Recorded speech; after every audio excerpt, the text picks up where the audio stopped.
오늘 본문에 보니까 나오미가 완전 망했어요. 뭐 망하고 싶어서 망했겠어요. 본인도 뭐 잘 살고 싶어서 간 거잖아요. 근데 뜻하지 않게 망한 겁니다. 그리고 본인은 늙었어요. 그리고 남편도 없고 아들도 없고 재산도 없어요. 완전 망한 거죠. 지금도 우리가 망하면 어디로 돌아갑니까? 고향으로 가는 거죠. 어디서 망하면 한국으로 가는 거죠. 갈 때라도 있죠. 미국에서 망하면 부모님 고향으로 가는 거죠. 이런 나오미하고 지금 누가 같이 가는 거냐면 룻이 함께 가는 거예요. 완전 망한 길이죠. 그러니까 이게 이런 집안 분위기는 말 안 해도 알죠. 망한 집안 어떤 분위기인지 알잖아요. 우리 이민 와서 다 그런 경험 해봤잖아요. 네. 그나마 다행인 거는 이렇게 우리가 읽진 않았지만 8절에 1장 8절에 보니까 시어머니 나오미가 두 며느리에게 얘기합니다. 이미 충분히 선대했으니까 각자 집으로 돌아가라. 와, 진짜 감사하죠. 이거 정말 엄청난 희생이잖아요. 보통은 며느리라도 끼고 있어야 살 거 아니에요. 근데 며느리 보고 돌아가라고 하는 겁니다. 그때 이제 며느리가 두 명인데 한 명은 오르바고 한 명은 룻인데 오르바가 얘기했어요. 그렇게 하겠다고. 정말 이 중요한 선택이거든요. 한 번의 선택이 평생을 좌우하는 선택이 있어요. 1장 11절에서 13절에 보면 나오미의 말이 진실이에요. 그래서 14절에서 나오미는 입을 맞추고 떠났고요. 14절에서 이 13절과 14절 사이엔 그래서 많은 갈등이 숨겨져 있는 겁니다. 우리는 이렇게 성경을 바로 읽지만 그 사이에 사실 룻이 생각을 하는 거죠. 갈등이 있는 거예요. 자기도 그냥 갈 것인가 아니면 오르바처럼 따라갈 것인가. 근데 룻은 어떻게 결정하냐면 시어머니를 따라서 베들레헴에 가기로 결정을 해요. 평생을 어떤 상태로 갈 거냐. 완전 망해버린, 그러니까 텅 비어버린, 없어져 버린 시어머니와 함께 같이 텅 빈 삶을 살기로 결정을 하는 겁니다. 어리석죠, 사실은. 누가 이거 보고 지혜롭다고 생각하겠어요? 어리석다고 생각하죠. 선택의 기로에서 어떤 걸 기준으로 선택을 할까요, 우리는? 상대방에 대한 신용. 내가 널 믿으니까 투자를 하겠다. 내가 너를 신용하니까, 아니면 우리가 오랫동안 한 세월이 있으니까 어떤 의리와 정으로 하기도 하죠. 자본주의 사회에서는 사실 합리성을 중시하죠. 뭘 봅니까? 합리성은 시어머니의 재정 상태, 그리고 베들레헴에 땅이 있나 없나, 시어머니 손가락에 반지를 꼈나, 이런 거 본단 말이에요. 이런 계산을 한다는 거예요. 이런 거 보고 결정을 하는데 16절과 17절에 보면 1장 16절 17절 보면 롯의 결정은 자발적인 신앙 고백으로 인한 결정이었어요. 그러니까 이건 무슨 뭐 효심이라든지 뭐 경제 원리 이런 거 아니었어요. 신앙 고백이었습니다. 그 신앙 고백은 뭐냐면 내가 누구다? 이방 여인이지만 하나님의 백성이라는 거예요. 이게 신앙 고백이었어요. 그러니까 내가 어머니 따라서 베들레헴에 가는 이유는 하나입니다. 내가 뭐기 때문에? 하나님의 백성이기 때문에. 그럼 하나님의 백성이니까 하나님의 땅에 살다 이런 거 아니에요. 우리 계속 땅에 집중하지만 하나님의 백성으로서 그가 선택을 한 겁니다. 그 땅에 가서 하나님 백성들과 같이 어울려야지 이것도 아니에요. 우리 계속 그런 생각하거든요. 민족적이고 어떤 부족적으로 생각하지만 그런 게 아니라 하나님의 백성이기 때문에 선택했다고 얘기를 하는 거예요. 하나님 백성의 삶의 목표가 있을 거 아닙니까, 그러면? 목표가 뭐죠?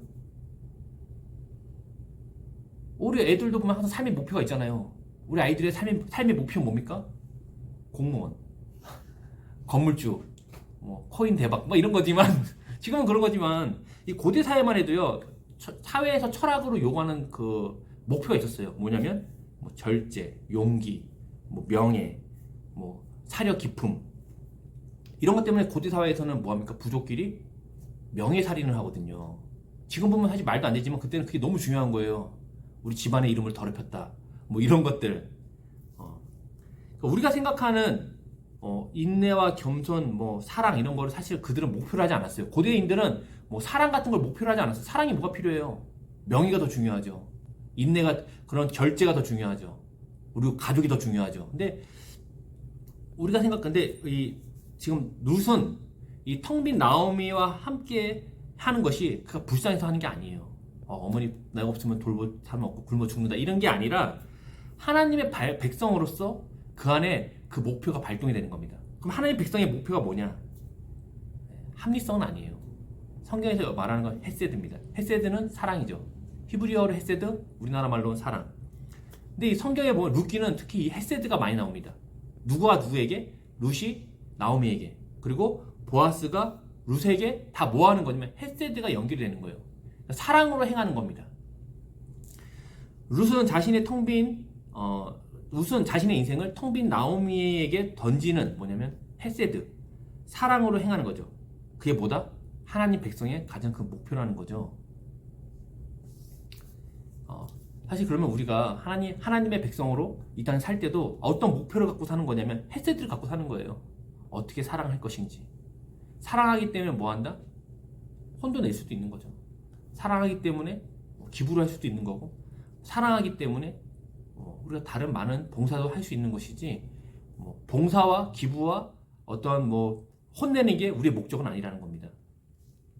룻은 텅 빈 나오미와 함께하기로 결정을 하죠. 새롭게 시작할 수 있는 기회에도 불구하고 텅 빈 나오미를 따라서 고향을 떠나고 자신도 뭐 하는 거냐면 텅 빈 인생에 동참을 하는 거죠. 실로 엄청난 헤세드라고 할 수 있는데, 이것이 뭐다? 하나님 백성의 기본적인 목표 소양이라는 겁니다. 자, 이렇게 사랑으로 텅 빈 나오미와 동행했다면 분명히 하나님이 그 일에 대해서 그거를 채워주셔야 될 거 아닙니까? 앞에서 보면 텅 비었다 그랬으니까 하나님이 다시 채워줘야 되잖아요. 그러면 하나님이 만물을 회복시키는 방법, 사람을 사람답게, 그러니까 사람이 사람답게는 사실 우리 경제적인 거 생각하지만 그게 아니라 사람을 사람으로 만드신 그 사람으로 살게 하는 방법은 뭘까요? 헤세드라는 겁니다. 헤세드. 그래서 하나님 나라에서는 우리가 이 헤세드를 하는 거예요. 다만 우리는 계속 헤세드 하면 뭐 하죠? 다 똑같아야 돼. 복지 이런 거 생각하지만 우리가 생각하는 그 헤세드 다른 거겠죠.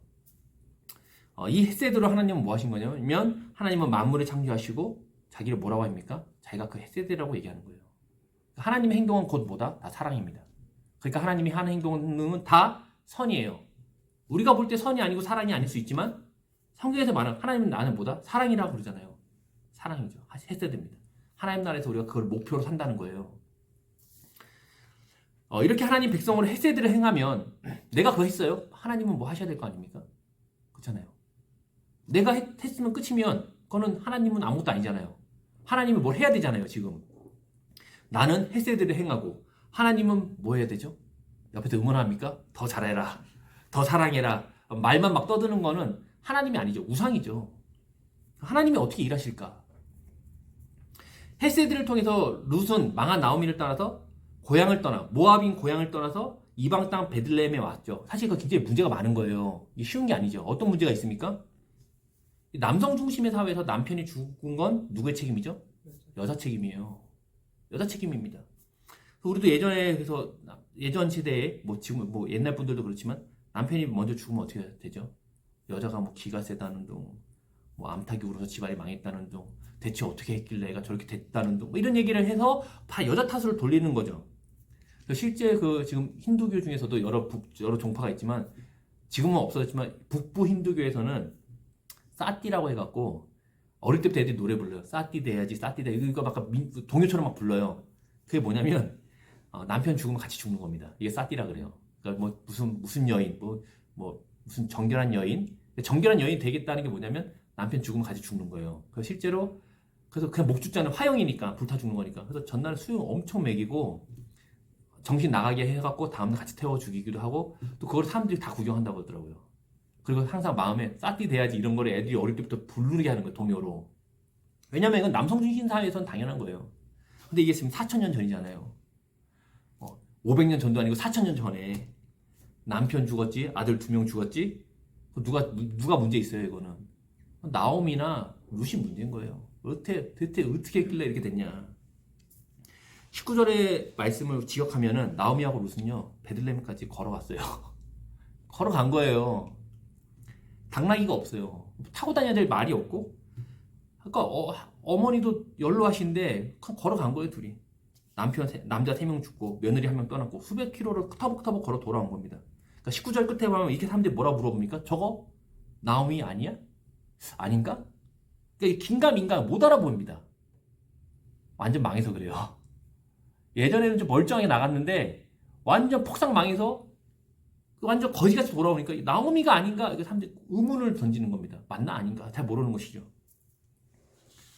나오미의 귀향은 그리고 그 집안의 일은 순식간에 동네에 퍼지는 겁니다. 대도시가 아니잖아요. 도시가 아니고 그냥 부족사회니까 다 아는 거예요. 소문의 내용은 뭡니까? 사람들이 수군거린 내용은 뭐죠? 22절에 나오죠. 나오미가 모압 지방에서 다 죽고 모압 며느리 롯과 돌아왔다. 뭘 강조하죠 지금? 모압을 강조해요. 모압 지방에서 모압 며느리만 돌아왔다. 다 죽었다. 왜 모압을 강조했을까요? 이방인이잖아요. 하나님 백성이 아닌 거예요. 우리와 다르다는 겁니다. 사실 완전 최악의 조합이죠. 조합도 잘해야 되는데 최악의 조합이에요. 남편 죽인 남편 잡아먹는 사람에다가 이방 여인까지 하나님 백성이 아닌 며느리까지 데리고 우리 땅으로 돌아온, 사실 환영받기 어려워요. 이방 땅에서 과부가 된 그 나오미, 그리고 하나님 백성이 아닌 이방 며느리, 최악입니다. 거의 이거는 동네에서는 우리식으로 얘기하면 거의 악녀죠. 그 사람들하고 부정 타는 거예요. 이건 사실 그 종교성에 뭐가 있냐면 부정이 타요. 부정 타는 거 하지 말라 그러잖아요. 그리고 그 율법에도 보면 부정한 자와 만지면 나도 부정해지거든요. 지금 이 루트하고 나오미는 거의 부정한 여인이거든요. 괜히 저 사람들하고 친하게 지냈다가 그 재수 없음이 나한테 또 붙을 수 있는 거거든요. 좋아하지 않습니다. 사람들이 우리 어디에, 여자분들이 어디 모여죠? 예전에는? 지금은 카페에 모여갖고 수군거리지만 예전엔 빨래터에서 모였단 말이죠. 빨래터에서 빨래하면서 모여야겠어요. 들었어? 나오미가 돌아왔대. 폭삭 망했대. 이방 여인을 며느리 데려왔대. 저런 걸 며느리로 삼을 수 있냐? 그러니까 하나님께 벌받지, 이런 얘기 했을 겁니다. 그리고 그 남편들이 죽은 원인에 대해서 막 분석했겠죠. 왜 남편들이 죽었을까? 모압 땅, 이방 땅에서 고생해서? 아니면 하나님의 땅을 떠나서 하나님 심판하지 않았냐? 뭐 이런 얘기 했을 겁니다. 사실 무례하지만 실제로 우리도 하잖아요. 저도 그런 얘기 들었어요. 베들레헴을 떠나면 안 됐다. 뭐 이런 얘기들. 그런 설교 막 해요. 베들레헴을 떠나면 안 된다. 거기 하나님의 백성이 거길 떠나면 어떡하냐? 그러면 사실 그 사람 죽은 거 누가 죽인 거예요? 하나님이 죽인 거잖아요.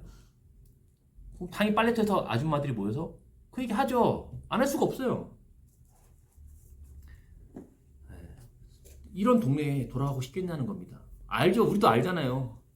저랑 와이프가 미국 생활하는데 잘 안 돼갖고 한국 돌아가면 사람들이 얘기하겠죠. 망했대. 이민 갔더만 잘 안 됐대. 고생만 하다 왔지 뭐. 이렇게 이런 얘기 듣기 싫어서라도 견디거든요. 네. 그러니까 사람들이 집안에 안 좋은 일이 생기면 교회 안 가는 거예요. 사람들이 하도 얘기하니까. 가십거리가 되고 싶지 않은 거죠. 나오미도 이를 알고 있지만 고향 밖엔 갈 데가 없는 상태가 된 겁니다. 이런 소동을 감수하고라도 고향에 돌아올 수밖에 없는 거죠. 굉장히 안타까운 거죠. 사람들의 말을 잘 알고 있는 나오미가 20절과 21절에서 자기를 어떻게 하냐면 강하게 비난합니다. 자기를 비하하는 거예요. 뭐라 비하하냐면 직역하면 그래요. 나를, 나오미, 기쁨이라는 뜻이거든요. 나를 기쁨이라 부르지 마라. 나를 기쁨이라고 부르지 마세요. 나를 마라. 슬픔, 쓰라림, 괴로움이라고 불러주세요. 이렇게 합니다. 내가 기쁨인데 날 기쁨이라 부르지 말고 나를 괴로움과 쓰라림이라 불러주세요. 그리고 이 모든 일을 누가 했다고 말하죠? 20절 후반절에 전능자가 나를 괴롭게 만들었다. 21절에 여호와가 나를 텅 비게 돌아오게 했다. 여호와께서 나를 징벌했다. 전능자가 나에게 악을 행했다라고 그가 얘기를 합니다. 어떤 분들은 이걸 나오미의 신앙 고백이라고 말하는 분도 있지만 전혀 그렇지 않아요. 이건 무슨 신앙 고백이야.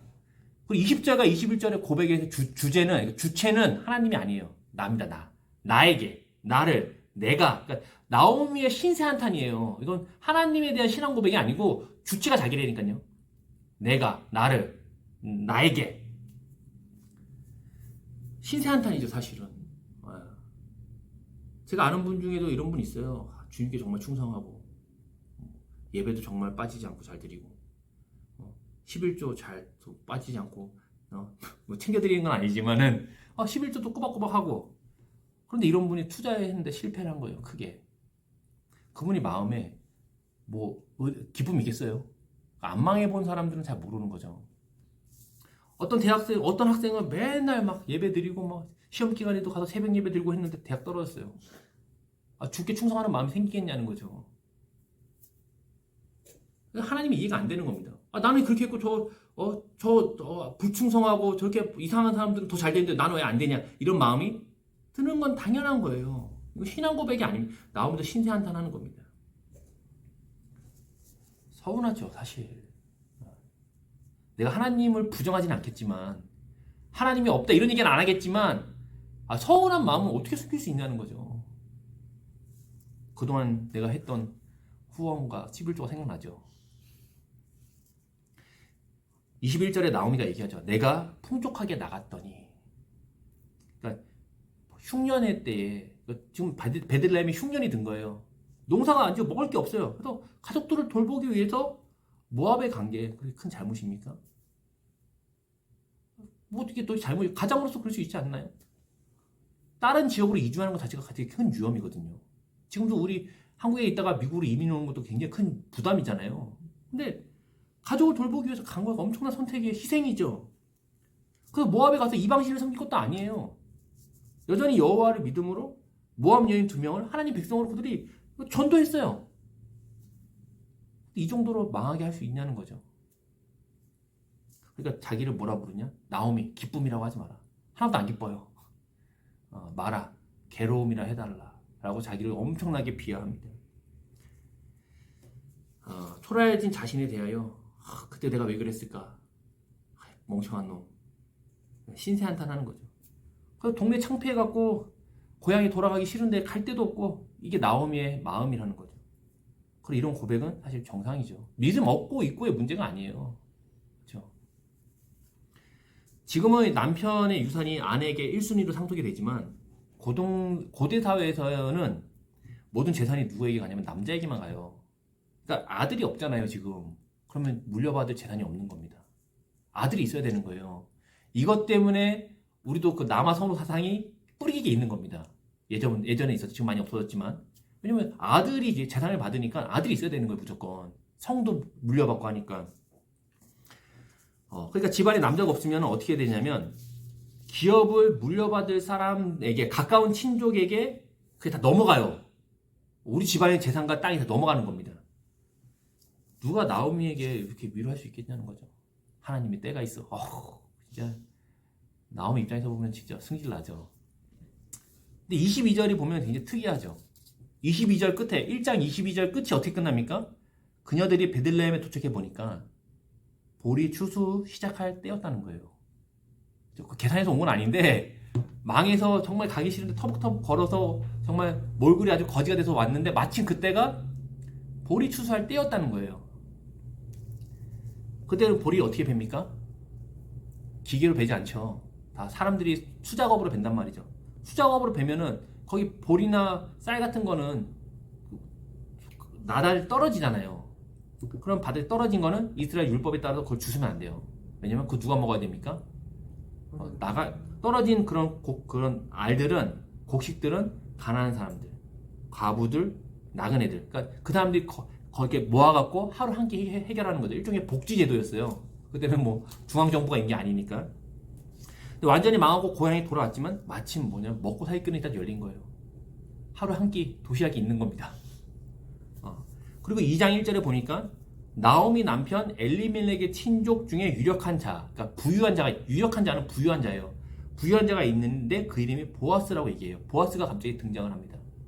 그리고 3절에 보니까 떨어진 보리 알곡을 줍기 위해서 룻이 추수하는 자를 뒤따라서 그냥 이삭을 줍고 있는데 우연히 엘리멜렉의 친족 보아스의 밭에서 이삭을 주게 된 거예요.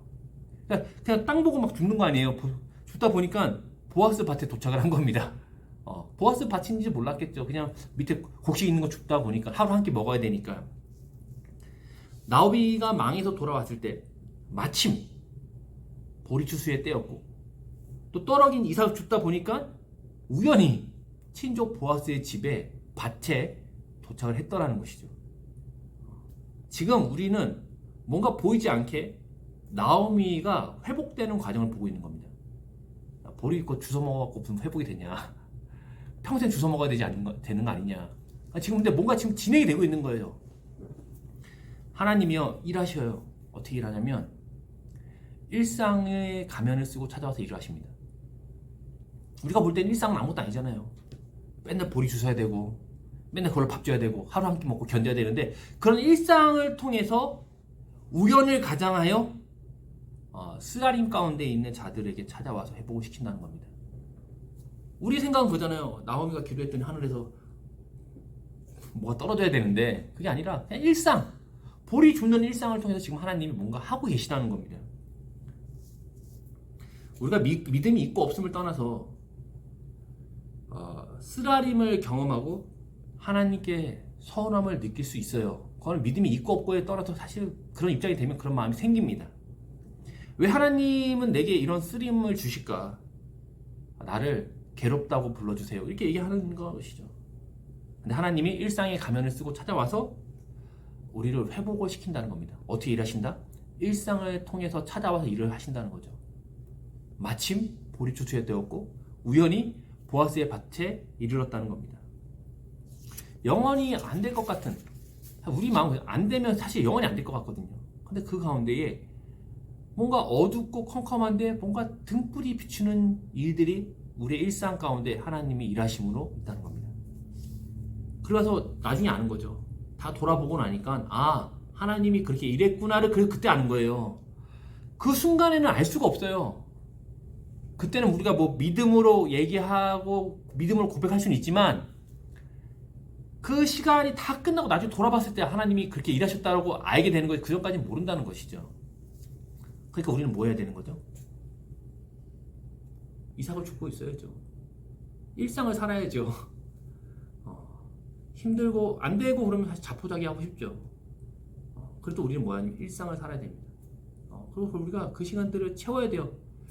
우리가 왜냐하면 하나님 주신 일상을 통해서 지금 하나님 일하시잖아요. 안 될 때, 또 내가 원하는 대로 되지 않았을 때 그 힘듦과 괴로움과 서운함 때문에 뭐합니까? 술 마시고 도박하고 방에 처박혀서 안 나오고 그렇게 하는 게 아니라는 겁니다. 그리고 억지로 그런 신앙 고백을 할 필요도 없어요. 많은 분들이 말에 힘이 있다 그러니까는 어렵고 힘들 때도 잘 될 줄 믿으라 그러고 뭐 말도 안 되는 소리 하고 있어. 승질나게 안 되고 어려운데 그걸 어떻게 내가 거기서 막 그런 얘기하고 있어요. 그때는 우리가 뭐 하는 거냐면 일상을 사는 겁니다. 역시 열심히 이력서 쓰는 거예요. 열심히 자기가 주어진 일 하는 거죠. 그리고 자기가 해야 될 것들을 하는 겁니다. 설거지라도 하는 거죠. 반찬이라도 만들고 청소라도 하고 그렇게 할 때 하나님이 그런 일상을 통해서 뭐 하는 거냐면 뭔가 우연하게 생각지 못한 가운데 일을 하시는 겁니다. 그리고 그걸 우리가 언제 하냐? 다 끝나고 나서 돌아봤더니 아는 것이죠. 그래서 하나님이 믿을 만하다는 거예요.